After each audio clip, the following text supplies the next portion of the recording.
पुढील 2 वर्षात जर हा महाराष्ट्र अन्नधान्याच्या बाबतीत स्वतःच्या पायावर उभा राहिला नाही तर मी स्वतःला जाहीर फाशी घेईन. मित्रांनो, हे वाक्य होते एका ध्येयवेड्या निश्चयाचा महामेरू असलेल्या मुख्यमंत्री वसंतराव नाईक यांचे. स्वतःच्या प्राणाची बाजी लावणारा मुख्यमंत्री कधी इतिहासानं पाहिला नव्हतं. हे नुसतं राजकीय आश्वासन नव्हतं, तर काळजातून आलेला निश्चय होता.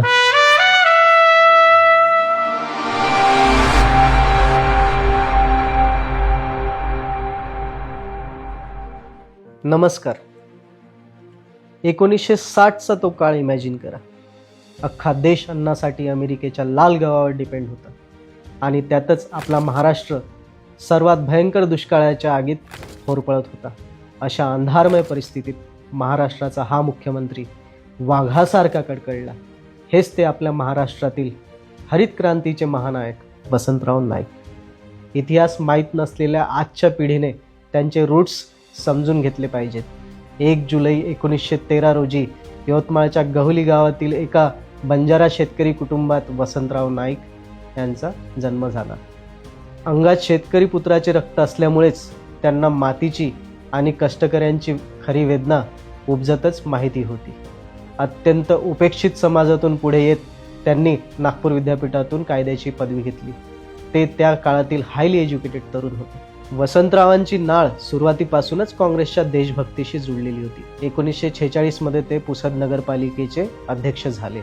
इथूनच त्यांच्या राजकीय प्रवासाला सुरुवात झाली आणि पुढे आधुनिक महाराष्ट्राचे शिल्पकार यशवंतराव चव्हाण यांच्या मंत्रिमंडळात सहकार मंत्री व कृषी मंत्री म्हणून त्यांनी आपल्या अफाट कामाची चुणूक दाखवली.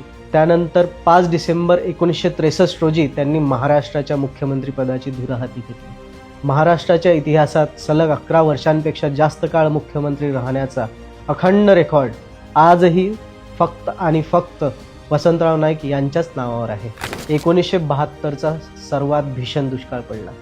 तेव्हा जगात पहिल्यांदाच मागणाऱ्याला काम आणि कामाला दाम देणारी ऐतिहासिक रोजगार हमी योजना त्यांनी महाराष्ट्रात सुरू केली. हीच महाराष्ट्राची योजना पुढे केंद्र सरकारने स्वीकारली, ज्याला आज आपण मनरेगा म्हणून ओळखतो. दुष्काळाशी लढण्यासाठी त्यांनी पाणी अडवा पाणी जिरवा ही मोहीम सुरू केली. शेतीला विज्ञानाची जोड देण्यासाठी त्यांनी महाराष्ट्रात एकाच वेळी 4 भव्य कृषी विद्यापीठांची यशस्वी स्थापना केली. त्यांनी राज्याला 1 लाईन सूत्र दिले: शेतकऱ्यांच्या शेतात पाणी आणि वीज. 1960च्या दशकात महाराष्ट्रात अन्नाचा तुटवडा असताना वसंतरावांनी सुटाबुटाचे कपडे बाजूला ठेवले आणि ते स्वतः थेट शेतकऱ्यांच्या बांधावर गेले. त्यांनी शास्त्रज्ञांना सोबत घेऊन महाराष्ट्रात पहिल्यांदाच हायब्रिड ज्वारी आणि बाजरीच्या बियाण्यांचा धाडसी प्रयोग केला. विरोधकांनी टीका केली, पण वसंतरावांचा विज्ञानावर विश्वास होता. त्यांच्या आव्हानामुळे महाराष्ट्रात अन्नधान्याचे इतके विक्रमी उत्पादन झाले की महाराष्ट्र अन्नधान्याच्या बाबतीत स्वतःच्या पायावर उभा राहिला आणि त्यांनी घेतलेली शपथ ही पूर्ण केली, तीही वेळेत.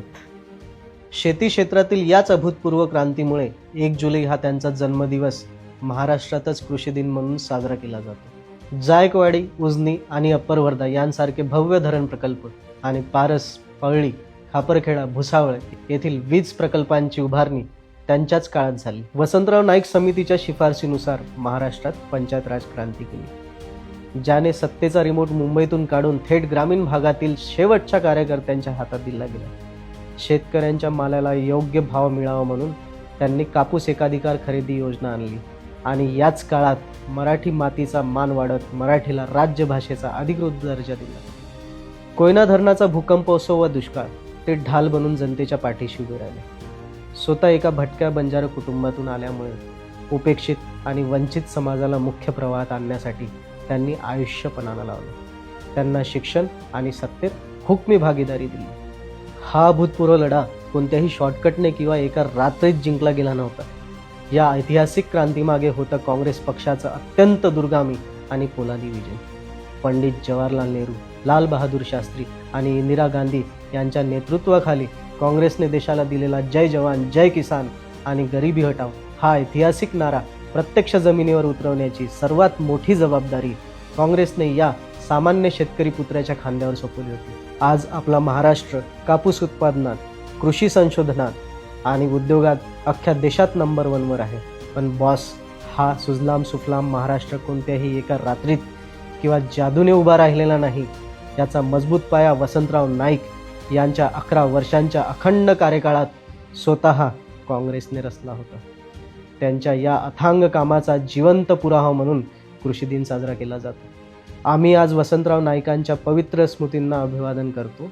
त्यांचे काम आणि विचार जनमानसात पोचवणे हीच त्यांना खरी आदरांजली ठरेल. जय सेवालाल, जय जवान, जय किसान, जय हिंद, जय महाराष्ट्र.